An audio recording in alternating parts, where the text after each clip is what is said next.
Grieve सतगुरु पूर्ण ब्रह्म है, सतगुरु आप अलेख है।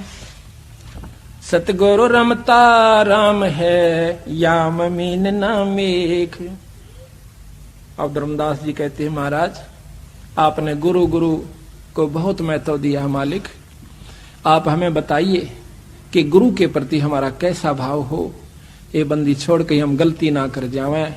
और जब तक हमने बेरा नहीं होगा, ज्ञान नहीं होगा, तो हमारी श्रद्धा नहीं बनेगी गुरु के प्रति। और श्रद्धा बिना वैराग नहीं होगा, वैराग बिना प्रेम नहीं होगा।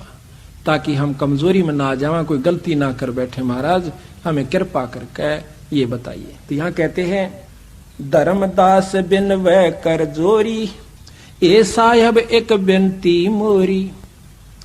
बार बार आप असभाख्यो, गुरु गुरु कह बहुत अभिलाख्यो।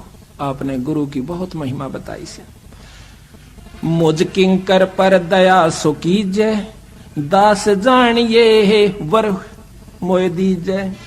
निस दिन रहूं चरण लो लीना, पलक एक मेरा चेतना हो बिना।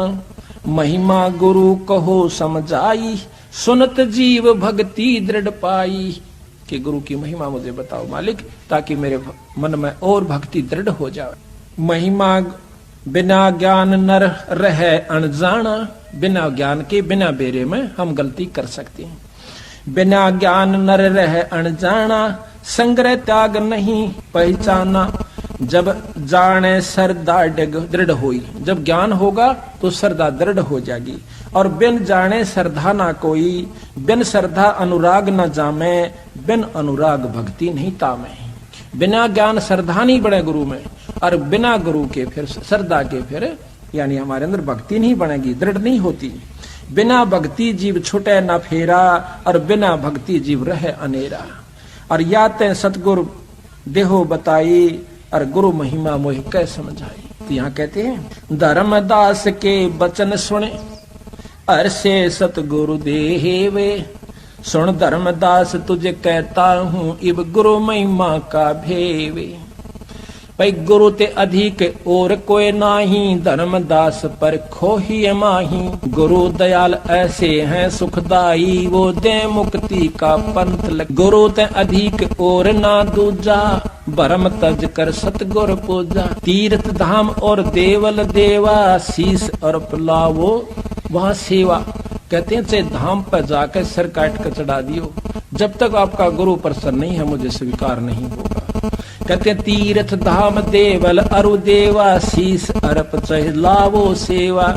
तो नहीं बचन कहूँ हितकारी, ये भूल में भर में है संसारी। पार लगन को सब कोई चावे, बिना गुरु कोई पार न पावे। ये जग जीव था नहीं पावे, बिना गुरु सब गोता खावे। जग जीवों से कहूँ गुराही, सतगुरु खेवट पार लगाई।